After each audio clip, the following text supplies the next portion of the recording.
eyes. Look at these eyes. They're not here to please you.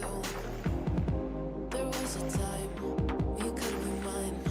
Before all that you put me through, I knew that you were trouble, but I like that you were bad. I'm living in this bubble and it makes you so mad. You can say hello, but I don't need you to like me. Don't need you to like me. Don't need you to like. You can watch me go, 'cause I don't need you to like me. Don't need you to like me. Don't need you to like. You can say hello, but I don't need you to like me. Don't need you to like me. Don't need you to like. You can watch me go, 'cause I don't need you to like me. Don't need you to like me. Don't need you to like me.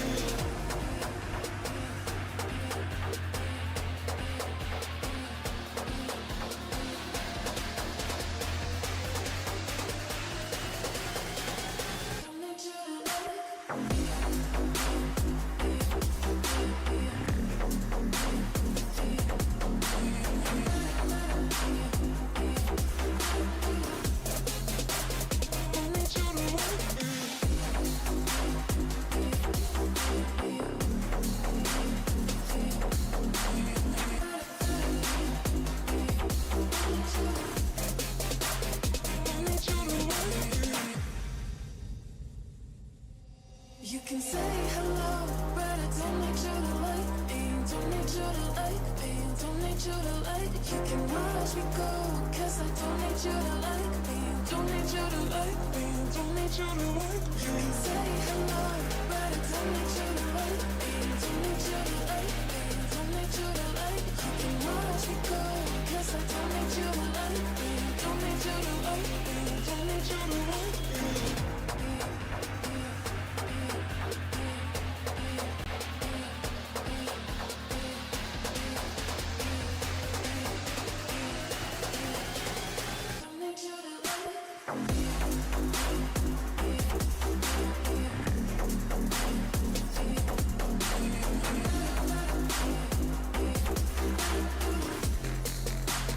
Don't need you to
Good evening everyone, welcome for tonight's round. A bit of a one-off there. We are with the Porsches, we are in the German countryside, to be exact. We are in Nürburgring, tiny little town with few people. To be fair, I just read it, it's like 2 people in a row. It's not a big town, but it also is one of the most important pieces of the motorsport in the world. It's actually the Nürburgring racetrack. We are going to have we are going to get the racing in the GP circuit, but this track actually offers 3 different variations: the sprint one,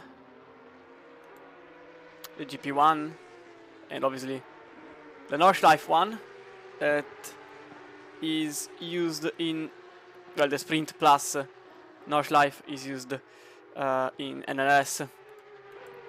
But the Nürburgring is by itself, the ring is available for tourists to get a ride of yours. We are currently ongoing with a little drone view the German track as we go above one of the Porsches, because these not the board. Okay, because this round will basically host 2 different races at the same time. You can see on the left everyone is on a Porsche. The only difference is that some are in a GT Cup and some are in a GT4 Porsche, which leaves some racing for us all to look by. As I also have to check something, but I think I will do it later. This track is extraordinarily technical, very difficult to make an overtake safely, without, like, with safely don't mean just without contacts, but also being sure about the overtake. Few spots, I think turn 1, the hairpin, maybe the chicane here are the only spots available for an overtake. Great altitude difference between the lowest part and the highest part. As you could see, the start finish line is the highest spot of the entire track, whilst total should be the lowest as we go back across the start finish line. And I think we can go on board with, well, someone. I'm going, to be fair, completely random at this point. To be fair, the GT Cup are extremely funny. These cars are exceptional, of an enormous amount of power, and they basically are the same specification, the engine specification of the GT3s normally. The only difference is that they don't have traction control and not the same aerodynamic features as their GT3 counterparts. Whilst the GT4 are not even a 911, they are a Cayman that runs on a GT4 Club Sport platform. The same GT4 that is actually sold to the customers for the road version.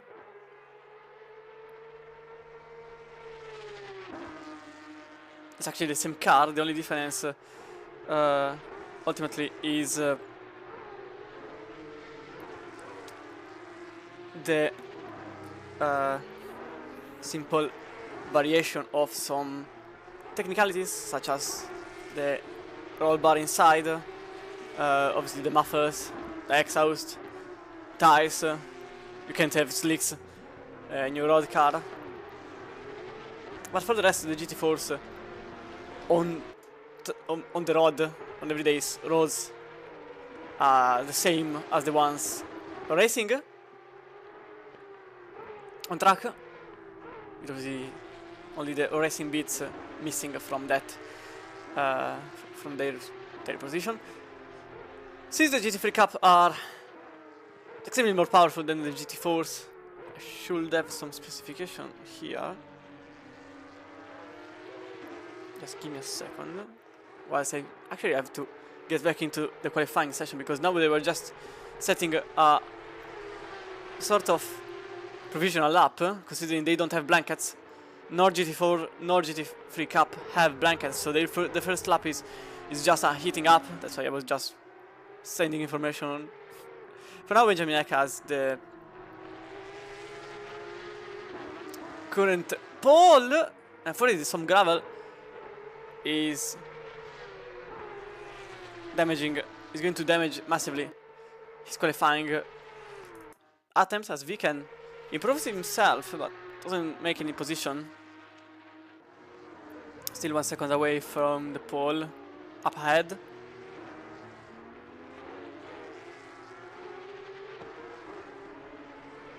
For now, Vedman may be on charge for a possible pole, as we can go on the cockpit cam.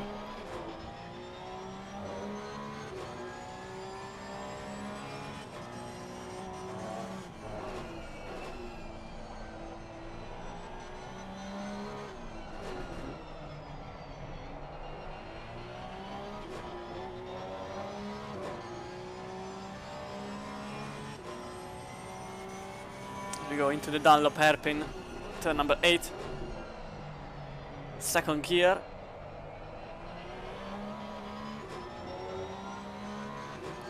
Schumacher S, left and right, over the curbs, slight lift off, especially in these cars.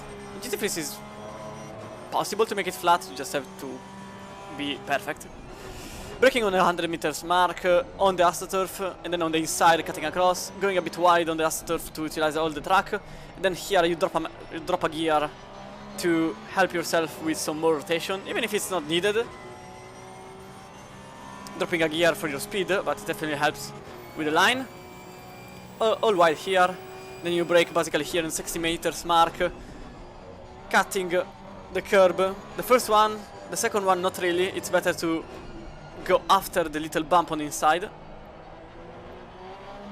And then Coca-Cola hairpin 16, which brings us to the start finish line and the pole position lap time being set by Veldman. Currently in a 57.132, usually the GT3 cars are in the 53-54 range, and GT4 are 205 if I remember correctly. Should be 205 if I remember, just by memory, which isn't great, but it works. And Veldman clearly not satisfied with this track as we go after the Mercedes Arena complex from 2 to 4. Turn 6 here, you have to basically brake on the outside where the cones are. Then here there is a little line that you have to follow. But currently, Veldman still very keen on improving himself. There is also Benjamin Eck that just started his lap now. That was going to improve. It will not happen as of now. Plenty of drivers outside the second, fortunately. I would have thought differently, to be fair.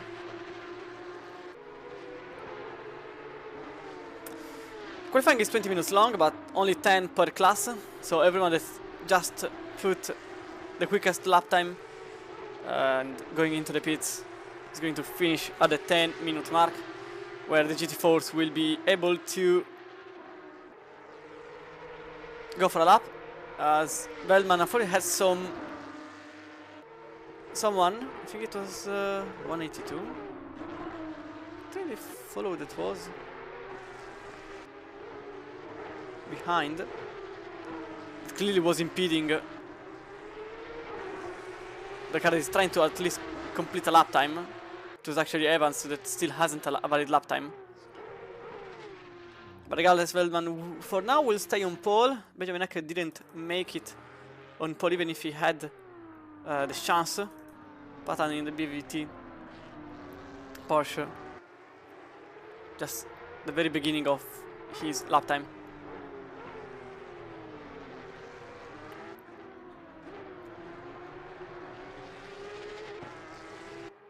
This bell also improving a lot. Here, the Italian is going to improve by a second, which brings him into 7th place. Patan will not conclude his lap because he went wide somewhere, so this just leaves Christoph Sakeki.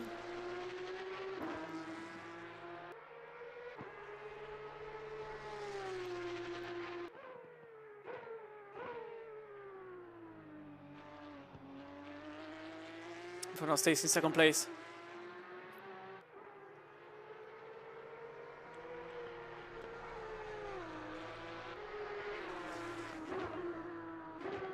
But will not conclude his lap time considering he went wide as Schumacher has. So this brings an end to the qualifying session for the Cups. Veldman is in pole position with Sakaki in second, Ek in third place, Patan, then Pauli, Viken, Sberla, Giuffrida, Hill, Buckley completes your top 10. As we go for the GT4s, with Michael Garbi, number 31.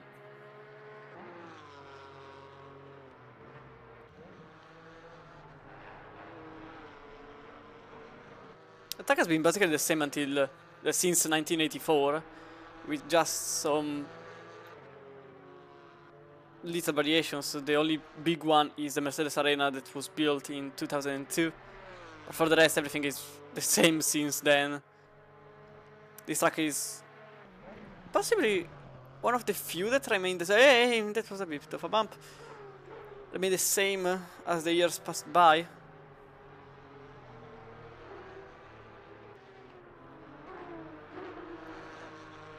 Now Garbi will start his lap.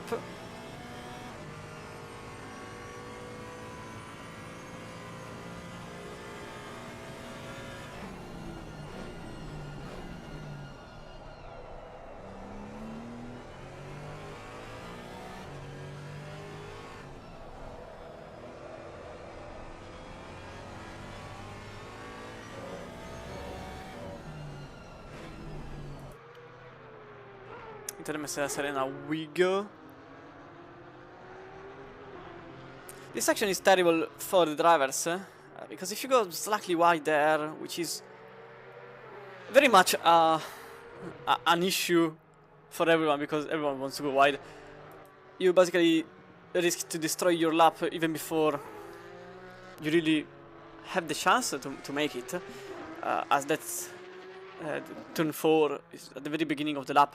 If you go slightly wide there, which is highly common, because you can go wide, it's just that you have to keep your wheels at least on the line. And sometimes you bump off 3, actually off, no, it's 4. Because you have to be very inner on the 3 and then on 4, you go very wide. It's still a GT3 Cup on track, it was Christensen. For some reason he didn't get the notes. Still trying a lap. Someone has to say to him that he can't be there.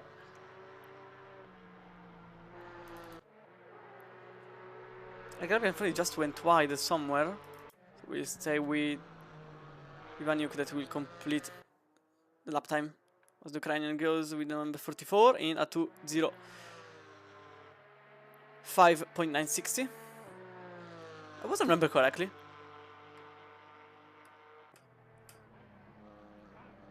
2:05, and Alex Zakdal goes a bit quicker. 2:04.260.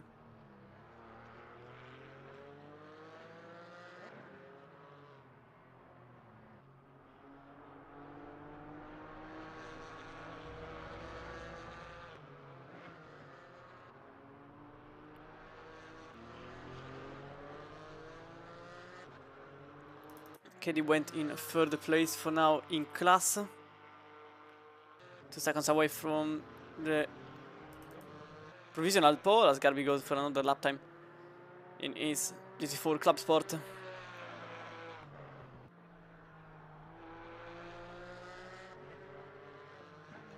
Stewart will conclude the lap in some seconds. At the moment in 28th place. Because of his, he still didn't have a lap time. He goes for a first lap 08.755. Vaniuk is still improving, but it will definitely not be enough to get on pole in class. I'm very interested about Garby though, because I know that he is possibly going to try as best as possible to gain some positions.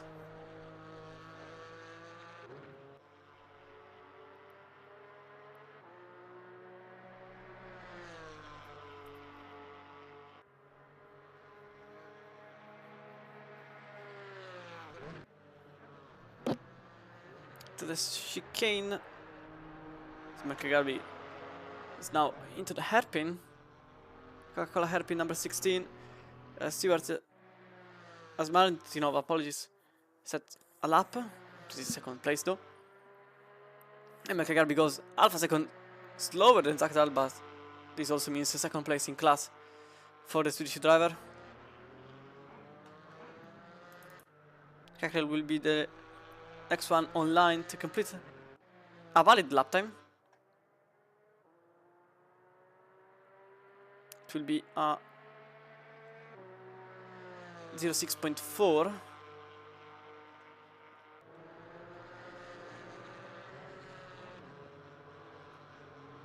Attempts away from Keddy. Qualifying session being very spread out, to be fair, which is something that usually doesn't happen with GT4s and Cup classes. So I wonder if it is something regarding the track conditions. I'm not sure if maybe there was rain to be expected. Brunel is on the line with a 210.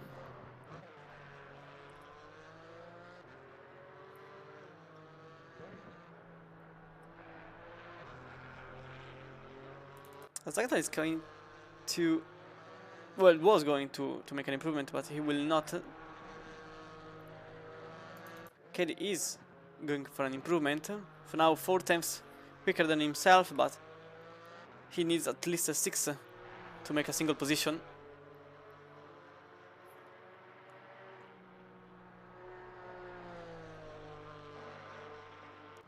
Barely on track, nearly on the gravel, but the limited actually gives you some time back. Oh, he goes wide.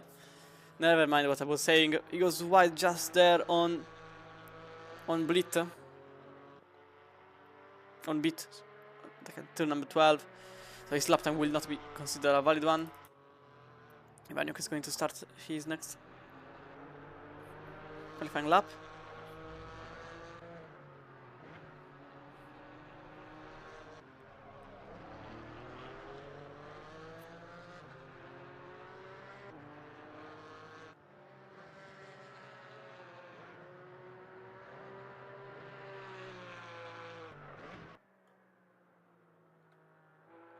Possibly Garby will still try to set a quicker lap time, but for now, nothing. Oh, Ivaniuk goes slightly wide there, so not an improvement to be expected as he goes back into the pits.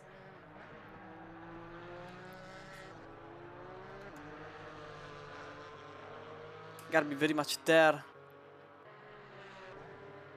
on the lap times. So he's just barely improving himself.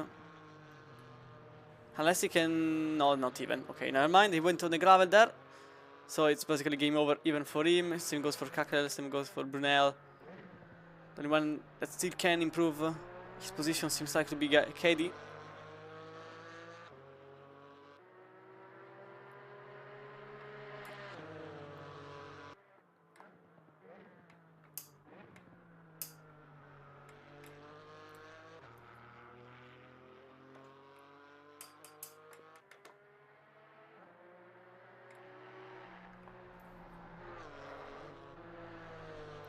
We can go on the splitter, come to have a bit of a immersion. Wide on entry, close on entry. Mapex And as well as possible, not really, because that's when he lost everything earlier, so possibly he will not try the same again.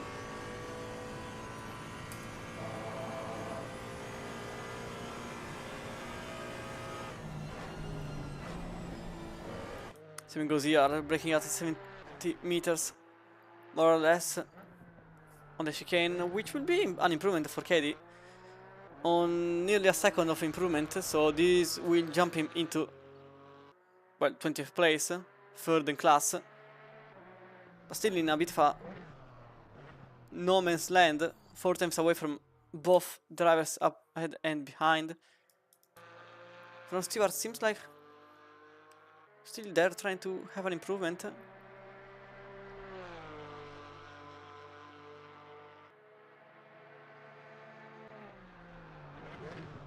As Carstens just submitted his own lap time, the first and only 24th place for him.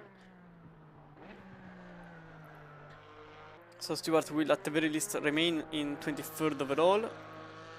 This improvement will put him there with a huge improvement, but still not really gaining any position.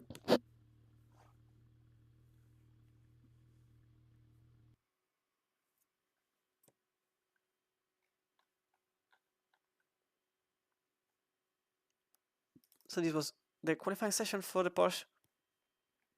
One off. Some drivers a bit closer than others, with Velman and Sakaki being just 2 tenths apart from each other. Just have to... No, wait, I just I have this. Okay. Something wasn't liked there. I just have to... let me think about it. Okay, I think we can go... No, it's okay, this is okay. So qualifying is just over, with the 2 classes being divided, sort of, because Evans is in the middle of the pack. The classes in this game are not separated, they still have to go through the qualifying session, so this means that Evans will start in 28th place in the middle of the GT4's pack, in number 182, and Robot will start last because he didn't set a valid lap time for the whole duration of the qualifying session. For the rest, it's a quite evident difference between the caps and the fours, as we are going to approach the formation lap in 30 seconds. We can go for a little guide in Veldman's shoes, or tires rather.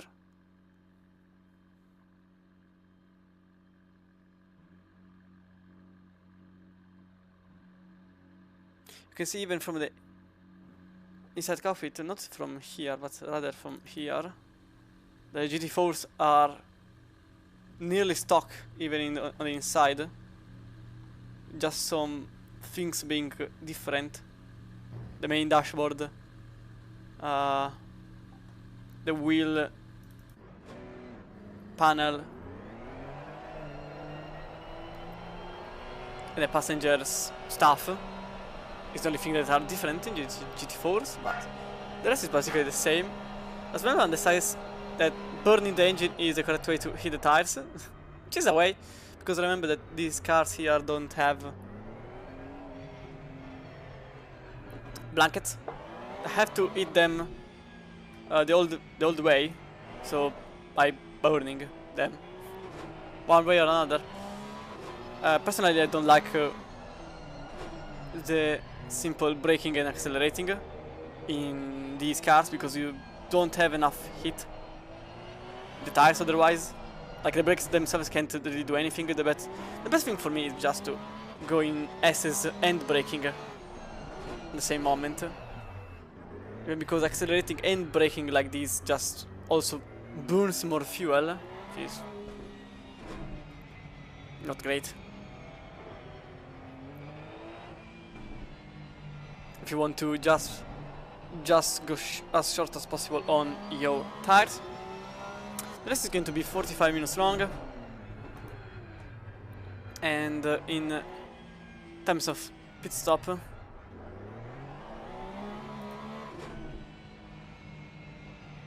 there is going to be a mandatory one where you have to stay still for 30 seconds, if I remember correctly. You don't have to change the tires, but you have to refuel. But just let me see if... Okay, I can't know for sure because there isn't... it's not written. So you have to stay still for some seconds. I suppose it's... maybe 15 seconds.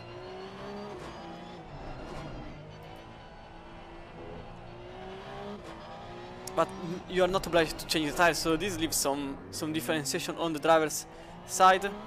For 45 minutes, to be fair, I wouldn't change tires, whichever is the time, unless it's like very short of the full service. But if it's like 15 seconds, it's highly recommended to not do a full service, because you just don't lose so much time. 45 minutes time doesn't really hurt your tires that much to go for a full service midway. But we're nearly there for the start of the race. We're going to stay with the GT3 caps for the very beginning. Then I will try to jump off and get a look at the GT4 behind. So now Velman and Sakeki close. One after one side, one next to... Okay, I can't speak anymore. One to the side of the other. We'll stay on board with the 4th place as always. A bit of a tradition there. Which is going to be Alper Patan in the BVT Porsche.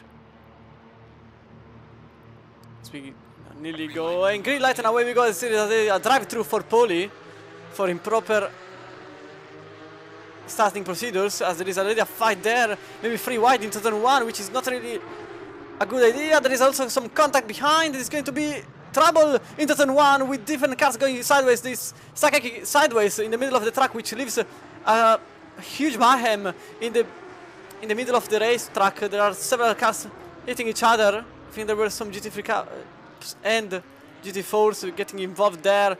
There's also Buckley going for a bit of rallycross, a bit of a disastrous start for drivers here. Contact initially between Patan and Sakeki.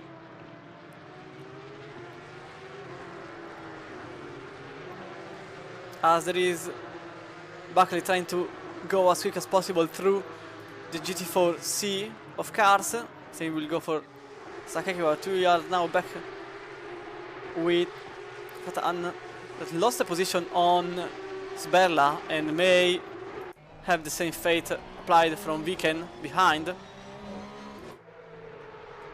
We'll have a replay of the start just after all of this passes by. As Velman made a not so great start. Puli got a drive to Sberla, still in front of Patan that was trying to get a position. For now it doesn't happen. Sakeki didn't lose as much as he thought, still in 12th place.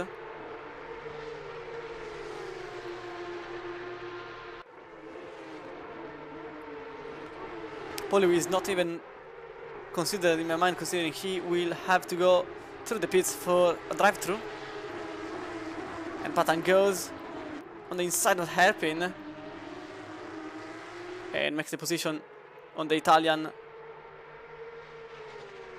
Seems nearly in an easy manner, but Bella may still want that position. Huge brakes from the 68 car. There's a contact between the two doors,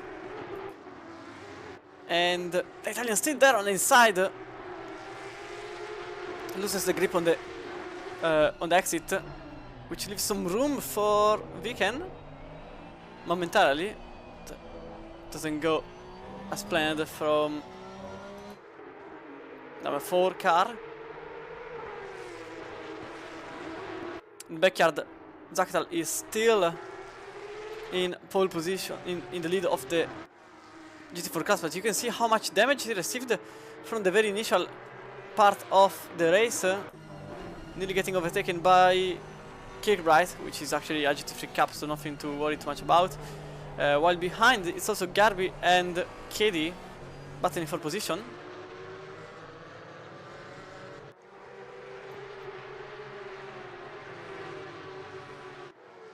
Let's go into the hairpin. No, Christensen showing yellow flags. Something happened here. Let's go for a little replay. I saw some yellow flags. Oh, that's a rear spinning too much, and into the barrier he went, completely destroying the front end of his car. And also there is, while we were here, there is also Manzo going sideways, and Brazier and Hill having some contact. So something happened here. You can see from the replay. Was there some contact? It was indeed some contact between him and... Oh, there was some major contact between the gold livered car, and there is also that somewhere into the wall. Wonder what happened here. So the Italian is now across the track. It goes for a very late move and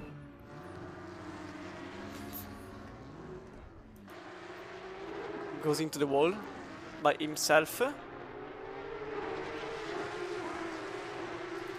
Christensen battling for the position number 9 there after the contact with the barriers with Buckley and Omrod.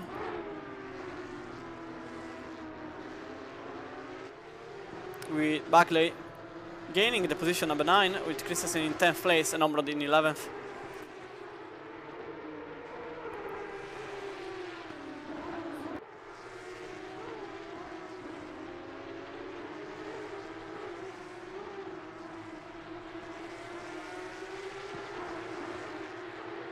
Christensen with some huge damage from the front end of his car after a couple of laps. Which now leaves Omrod with a chance to make it happen for his GT3 Cup behind. Whilst in GT4, seems like still, everything is still normal, so we can go for a little replay of the very start of the race.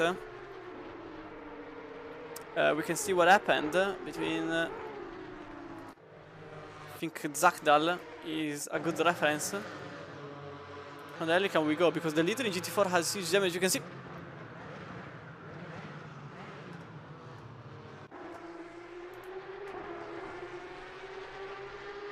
You can't be serious.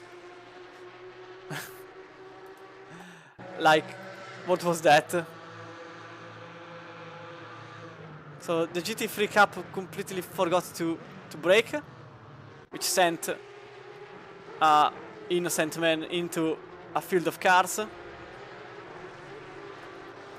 The incident that happened at the very beginning was between Patan and the 834 of Christoph Stakecki.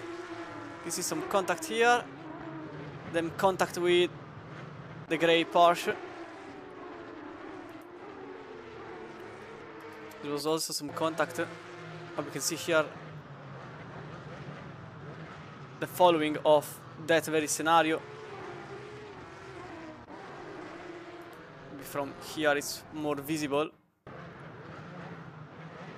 So multiple cars making contact with each other. Stakecki luckily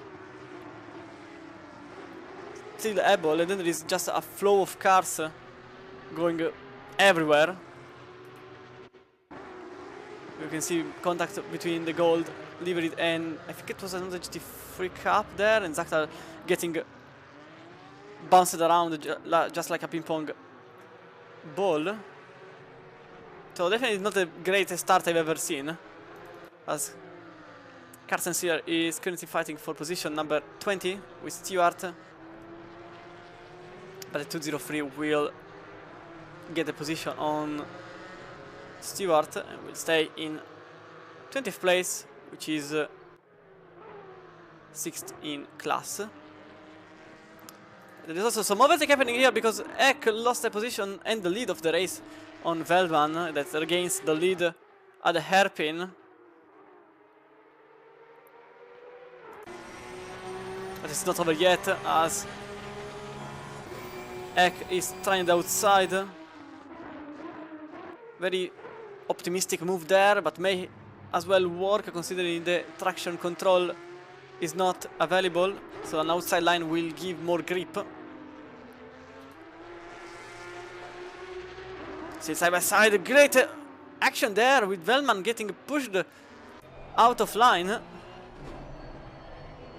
So Benjamin Eck will stay in front of Velman.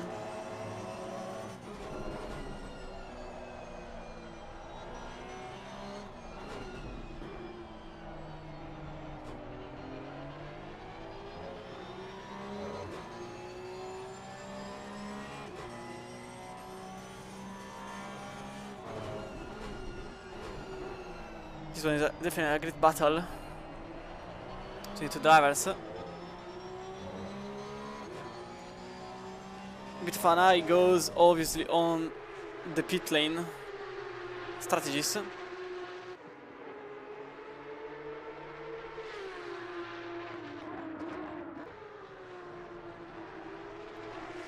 I absolutely love the IndyCar livery of Marcus Ericsson being applied on basically every X car.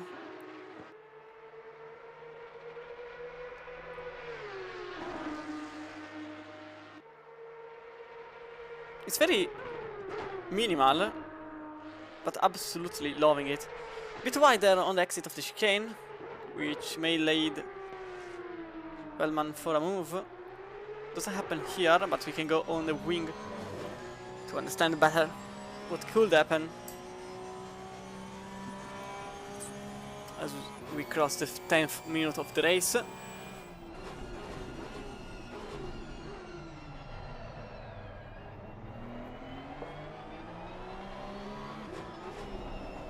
Because how Velman is extremely close to the car in front. Fastest lap holder even, 57.057 for Velman, just 4 tenths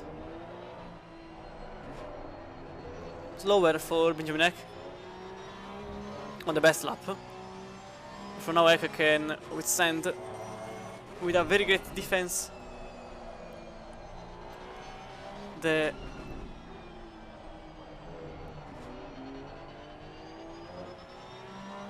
attacks from his rival.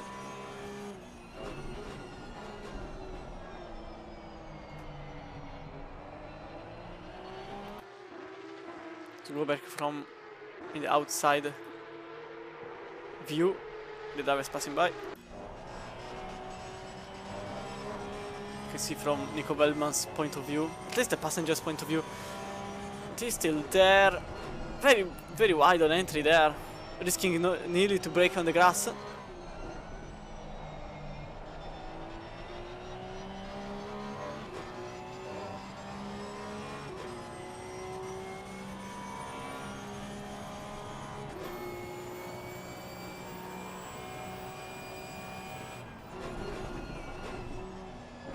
Ooh, that's a bit too much for Eck. In fact, he loses completely the grip of the car, and I think even the position.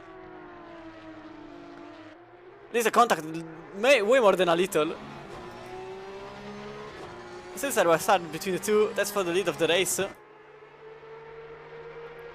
trying to understand where the drivers are and trying to choose the better camera for it. Don't seem to...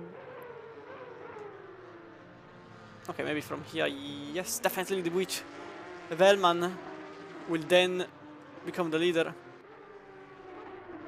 of the race.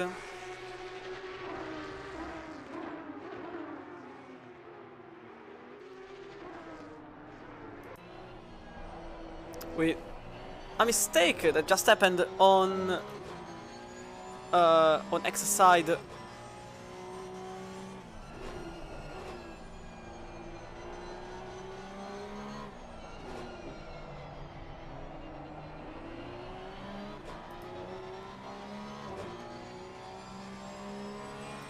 I think we have to go here because there is a little battle for position as Viken goes extremely late on the brakes, way too late.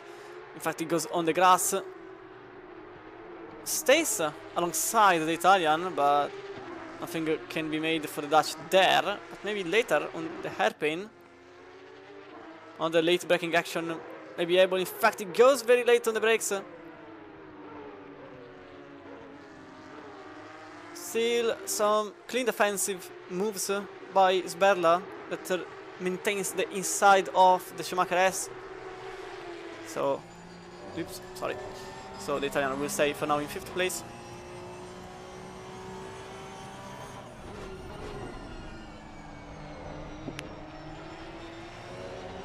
But I really think that Viken really wants to get over it quickly as possible.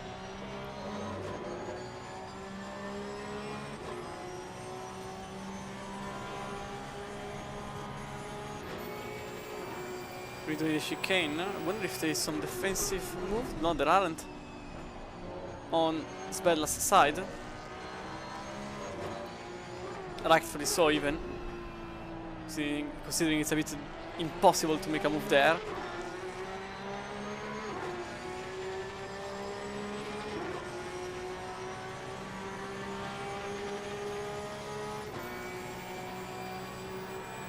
Sberla on the inside, he stays into turn 1. Absolutely late on the brakes for Viken again, but this time it may be the chance on the inside of turn 2 as the I don't know if there is a translation for. I know there is like light blue, but I don't like it. I don't know if I can say celeste in British. The celeste one goes through in 5th place. Also Sakeki went through into 3rd place in a next very fast move.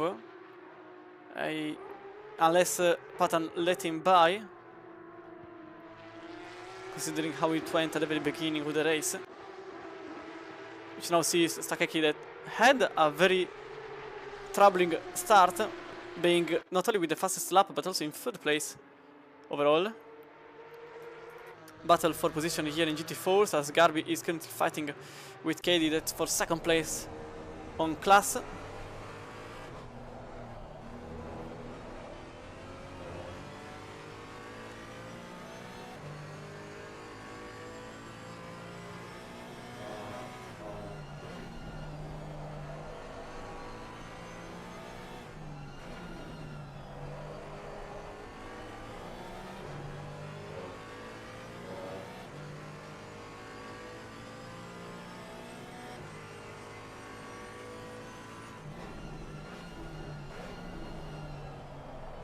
A bit wider on a hairpin for the number 31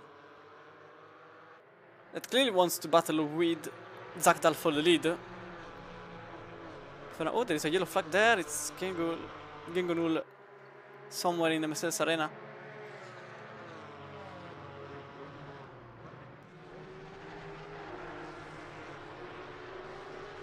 Being stationary.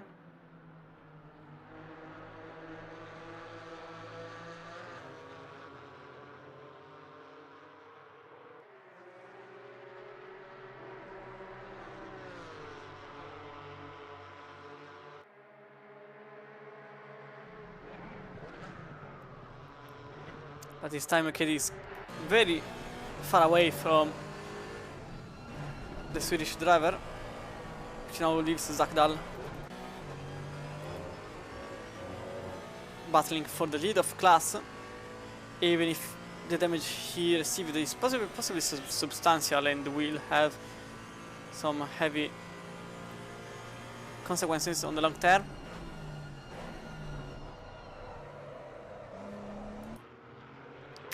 Too late on the brakes. At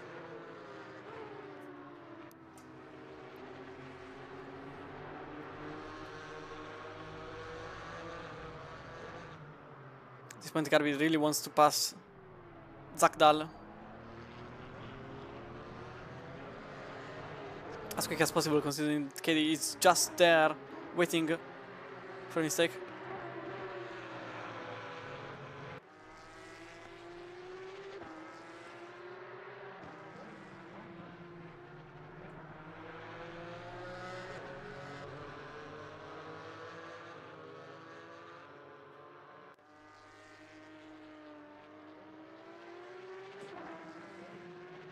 Zaxxer still in the lead of the class. So for now in GT3 there is just one battle, which is for 11th place. In GT4 there are two battles, one for 21st overall and one for 15th overall, which is also the very first place in class. Incredible how, even with the damage he received, he is still as quick as, if not faster, than his opponents behind. These cars usually only rely on the abilities of the drivers rather than the setup being applied on it. Like, the setup is obviously important, but not as much. It becomes more a secondary aspect. The main one is the feeling of the car.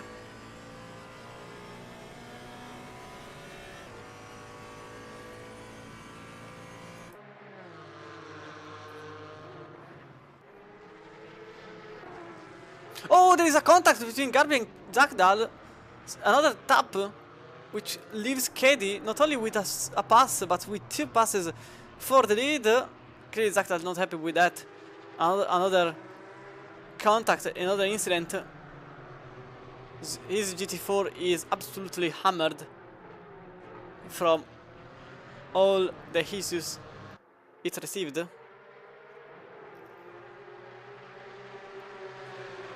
But Kedi is on pure pace slower than Garby, so I suspect a move on that side. Just want to see back the incident that just happened between the 331 and the T21. You can see GT4 brakes a bit too late, a little tap behind, which leaves time for being shown, which leaves space for Kelly to at least go for an overtake. The second one was nearly there, but extremely defensive on the line and doesn't leave any space for the Swiss driver to play with.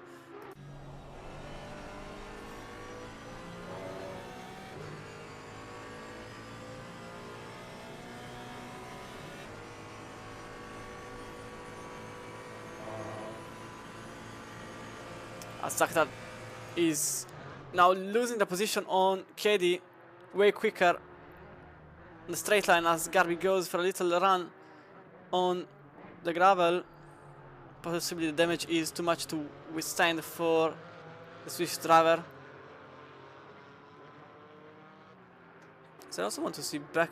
Can I just look it back maybe from here? Not too much behind.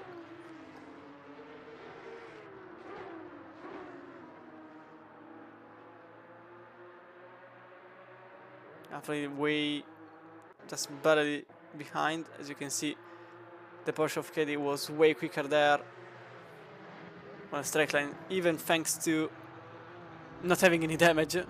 Then there was there Garby going a bit too much wide on the chicane. Three drivers going in the pits in GT4, even in GT3, as Stakaki is now in the lead of the race because Veldman and Eck are currently in the pit stop phase. In terms of time in the pits, there is currently Zakdal with a 32 seconds pit, and I don't think it is a damage repair one, because you can see from the car being still destroyed, but it is a stop and go penalty for him, unfortunately. Stop and go 30 for the Swedish driver, so he will have to make another pit stop basically to just have his penalty cleared, which now leaves the lead to either Kedi or Garby in class. Just need to see. So Kedi made a 28-second pit, only fuel, no tires.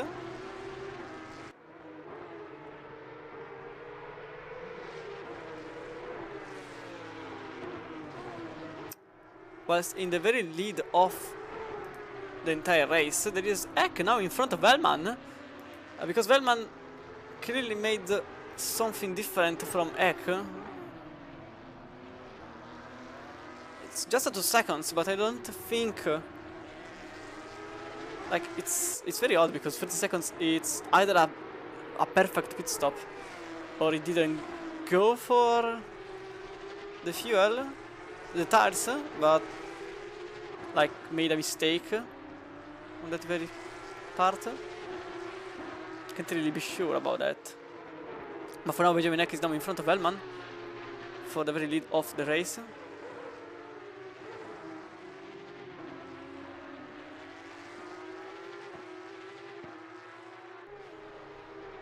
In the middle of the class, it's Giuffrida and Pauli battling for the position number 6.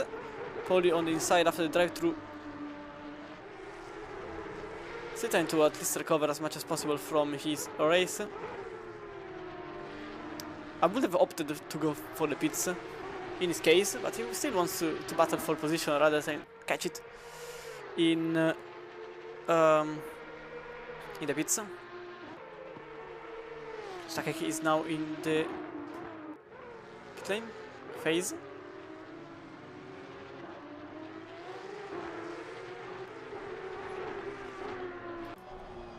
And Pauli in his golden. Ooh, goes for the inside of turn number 3. And Giuffrida extremely wide on exit, so this leaves Pauli with an easy overtake on the inside. That's for, I think it is for 7th place, not 4th. Zachar goes for his stop and go, and at the end of the phase, clearly Garbi made a mistake somewhere because he is now 10 seconds behind the newest leader in class.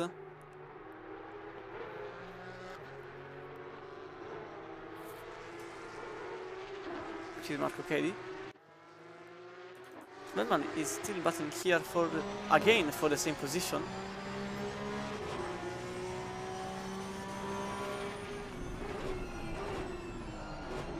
It's very odd as Garbi is so much behind Cady. 8 seconds. Can't really understand the reason there. It was a crash or something? It doesn't appear. Maybe he went wide somewhere.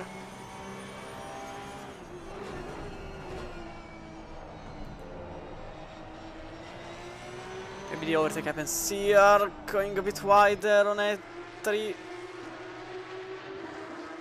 It's basically impossible there. And Nico Vellman will try then on the chicane. Defensive for Benjamin Eck. Bit more offensive from the outside, but they both have to keep the same line.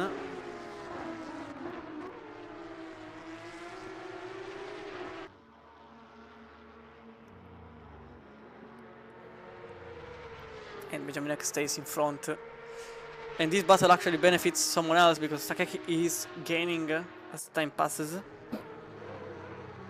Obviously this battle clearly is something useful for the Polish driver. Now 10 seconds behind. Nico Vellman, they're really trying everything he has on his rulebook. Oh, a bit too much wide for Benjamin Eck that makes contact with the number 29 again. Again contact. Clearly Benjamin Eck very aggressive for the lead. But Vellman passes by for now. Benjamin Eck still has the chance to make it happen, but he doesn't, so Eck will stay in 5th place and Vellman will go in 4th. Another tap. Very aggressive there. But Vellman passes by and is now in the lead. There was Eck trying a bit of a dive bomb, which was impossible. Still tried, but it didn't happen. 54 there, just in the middle. Oh, Benjamin Eck goes in the gravel. Loses extremely precious time from Vellman, which now has a clear advantage over his rival.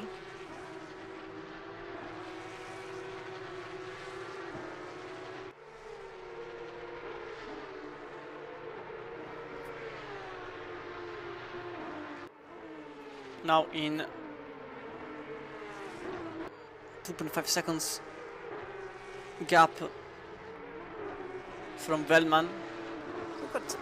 Quite unfortunate there. Really making that mistake there. Positioning didn't even help. As Viken is now in the pits, same goes for Manzo.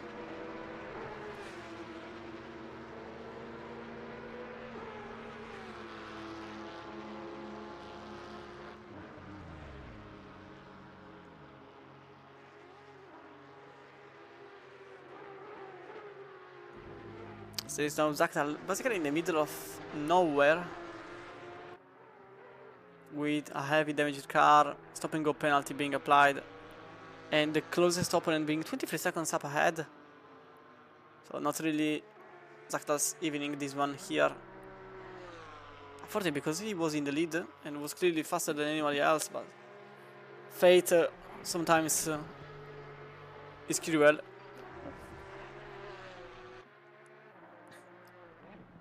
Every attempt has been made for him to not being in the lead. The first very early incidents, then another incident is in the very same turn one, and then a stop and go penalty just completely destroyed everything.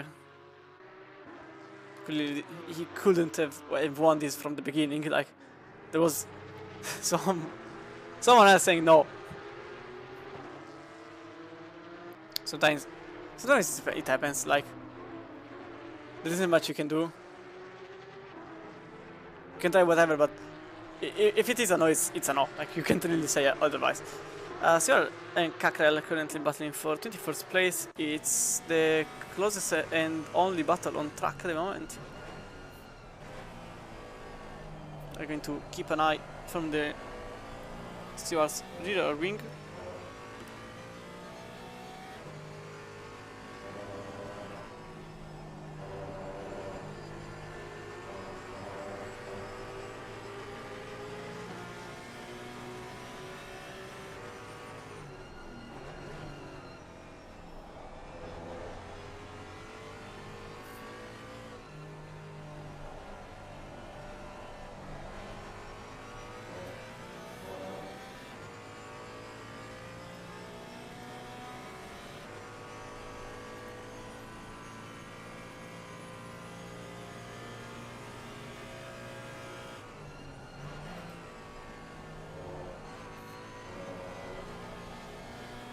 There is a yellow flag being shown. It's actually Evans stuck in the middle of the gravel. Something happened here.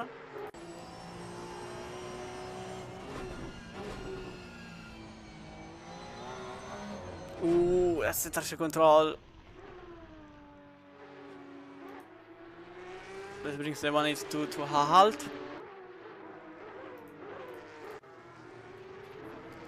Just need to do something quickly. Voila. Just change the lights. Maroon.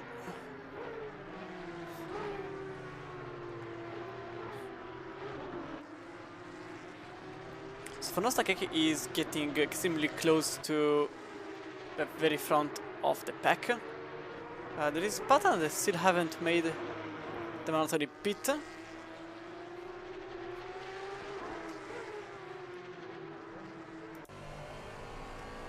As you can see, Kakra is extremely close to the car in front. You can in fact see from the cockpit cam that it is indeed the situation here.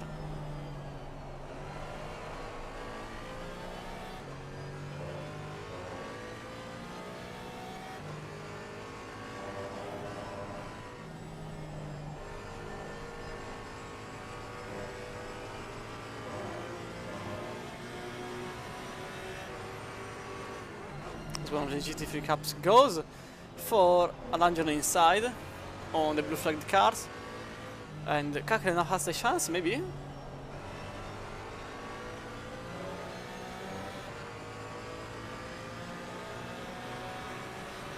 the chances here. Cackrell goes on the outside, way too much on the outside, nearly in the gravel. And the chicane is practically impossible. In fact, it goes back online and stays behind, clearly quicker than his opponent in front.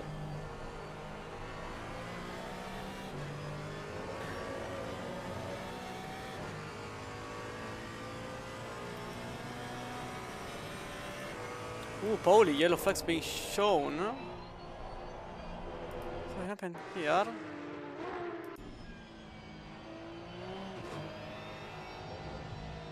Ah, it was a brief disconnection.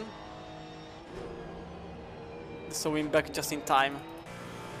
So we go back here for the battle in class. There's also Karstens and Drobat getting closer and closer. There's also Giuffrida Esberla.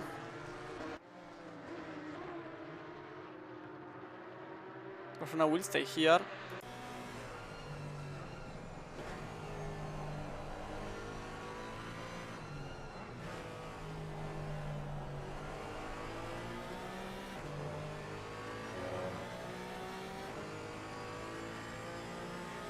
Flashing the lights to let him know that he is there, going maybe for a move on the outside is a bit pretentious. In fact, the number 35 stays behind the 96.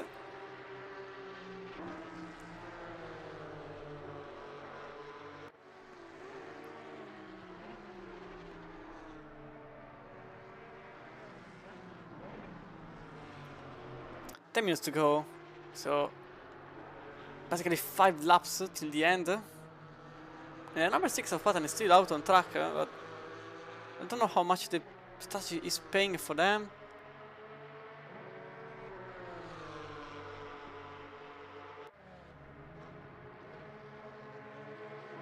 So it's an overtake by the number 35 on the chicane. It happens just here, contact between the two drivers, door to door, which leads for a brief moment to the 96 losing the position, but getting back on the inside and regaining the position. Number 21. And now the 35 is back behind again, so this battle is extremely strong. It's been going for several laps now.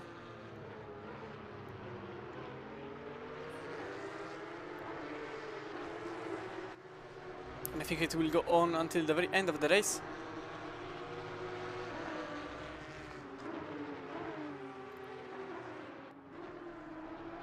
A bit wide there for the number 96. That will have a terrible time on the outside, but the 35 lost the rear on exit, so I'm very unfortunate because it was a good timing for Cackrell to try to make a move. That will now utilize possibly the GT3 in front, GT3 Cup, for its business. Unfortunately, it doesn't happen to be so for Cackrell because the GT3 Cup passes in a straight line zone.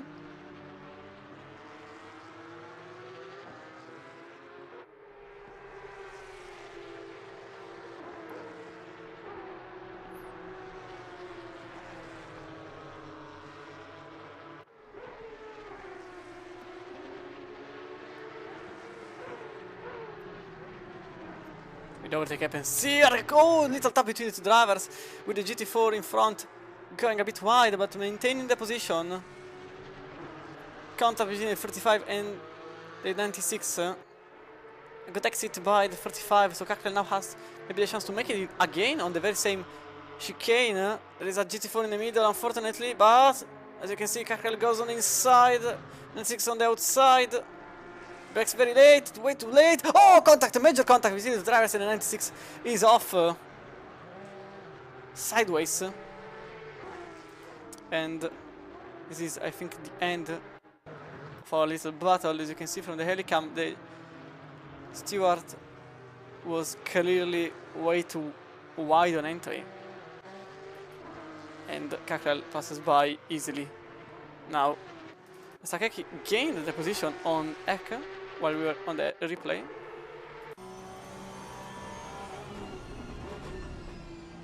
You can see Eka going extremely wide there. And Sakeki applying the pressure in the very right moment and gaining the podium of the race, which will become second place after Patan made the mandatory pit.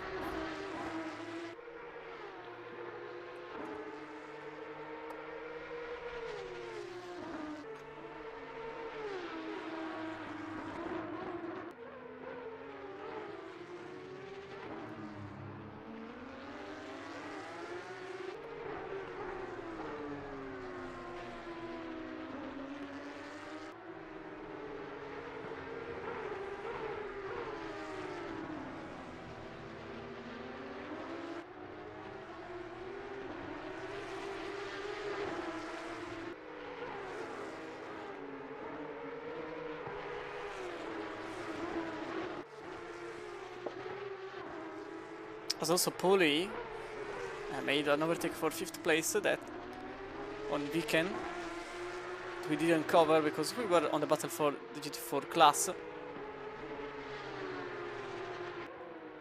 Oh, there is Poli, speaking of which, that went sideways somewhere because he's now in the grass. In 6th place now. Oh, that's rear spinning way too quickly. Which leaves Poli on the grass. 6 seconds away from Weekend now. And with 5 minutes to go, he has to basically make the entire 5 seconds. He basically has to make a second per minute, so 2 seconds a lap, which I find it difficult, slightly. I mean, Sakeki managed to do it in the last laps.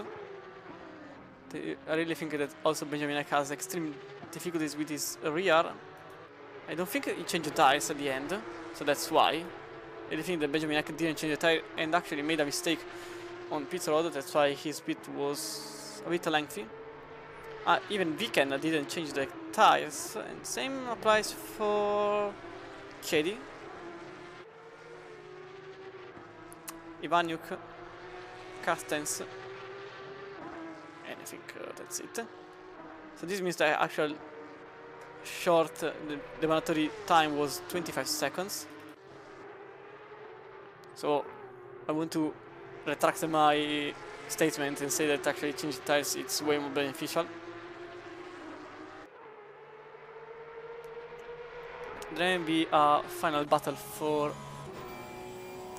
GT3 class, GT3 Cup class, with Frides Bella teammates.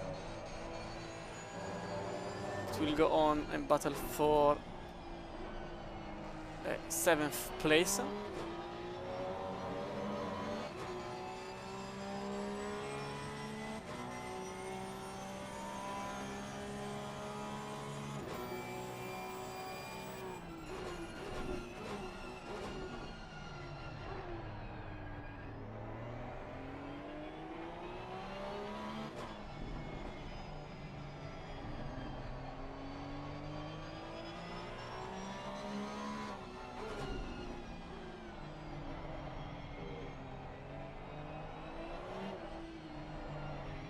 Bella goes extremely wide there, which leaves the chance for Giuffrida to make it happen there, but I don't think it was a team order. I really think they are battling for position because their nearest opponent in front is 18 seconds ahead, whilst Buckley is 3 behind. I really think they were battling, but there was a mistake there for Bella that led Giuffrida to make the pass without any real trouble. As Patton goes finally in the pits. So Velman, Sakeki and Eck will gain a place. I don't think Viken will have the same sort, but I'm not entirely sure either. Just have to wait and see. Ooh, Buckley, speaking of which, you can see Buckley that's not going in the correct way there. It's back on track, but something happened there. Was it a contact? Oh no, he was on the curb, applying the throttle way too quickly. Luckily, there is tarmac there for him, so he goes back ninth, but 7 seconds have been lost by Buckley. Ooh. Okay.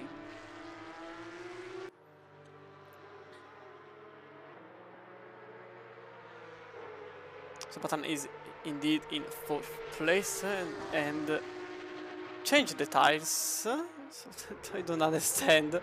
I absolutely don't understand the tactic of changing tires now. Okay.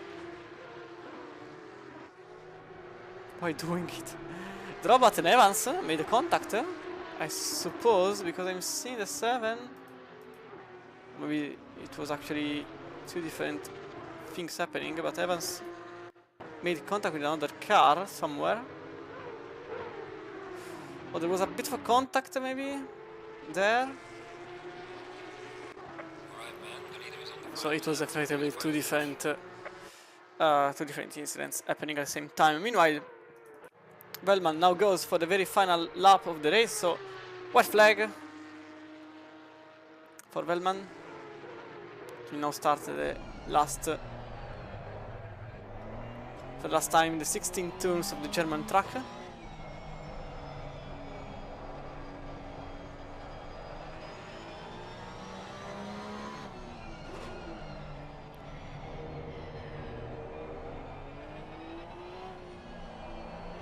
Quite a roller coaster for Bellman, considering he had to make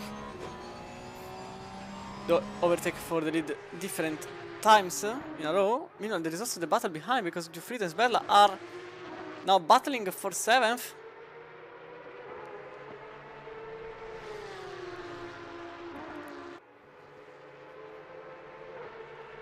There may be just a chance here, no, but there is an entire lap for them to play.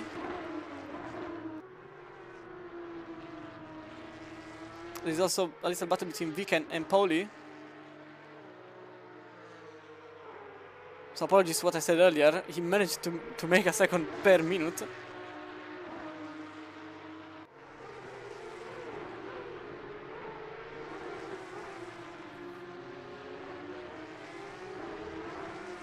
So I really want to keep this fight on.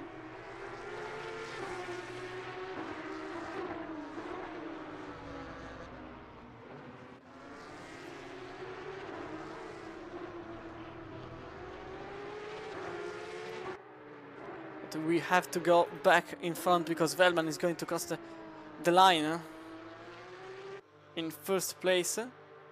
And in fact it's going to be like this, so Velman will conclude the race in the lead. Stakek will complete in second place with Ek in third. Viken was showing yellow flags, in fact Pauli made the overtake. So Ek will conclude the race in third, Patan will conclude in fourth, unless Pauli wants to give me a heart attack at the very final moments. I wonder if there was a contact. It doesn't seem so. Napoli made the overtake at the very final moments. Fifth place behind Patan.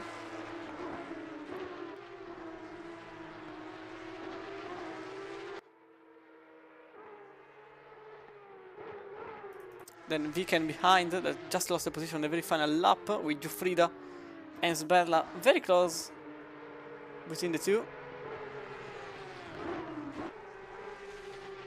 I don't think an overtake will happen between the teammates. Or maybe I talked soon.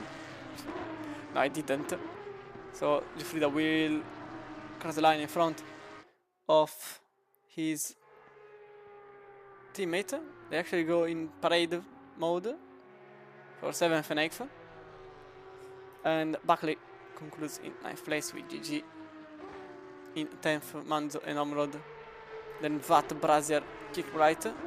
But in GT4 it was actually Keddy winning in GT4 class, with Carby in second place, Ivanyuk in third with Carsense.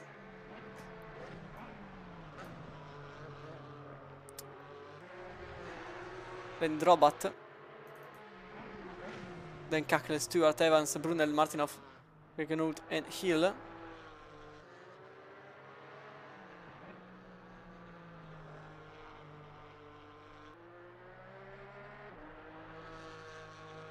So the robot will be the last one to cross the line. Very unfortunate for Zakdal, that completed just in 23rd place, in front of Evans, but not in the position he actually needed to have. But regardless, this was the Porsche Super Cup for tonight, with Velman winning in class, with Pata in second, no, with Sakeki in second and Ek in third. Already quit the lobby, and I didn't even make it. Green light, go, go, go. So this was tonight's round in... it's somewhat... This was tonight's round for the Porsche Challenge. It's a one-off for our drivers to have a bit of fun with some cars that are not being driven so often. But this was it for tonight. I hope you all enjoyed it, and there is going to be, I think, a couple of more one-offs, if I can see here. There's going to be the 6 hour Silverstone on the 28th of October, then there is going to be the Halloween special on the 29th of October, with the 24 hours of Suzuka, with entry being open for the 18th of November. But this was it for tonight. I hope you all enjoyed it.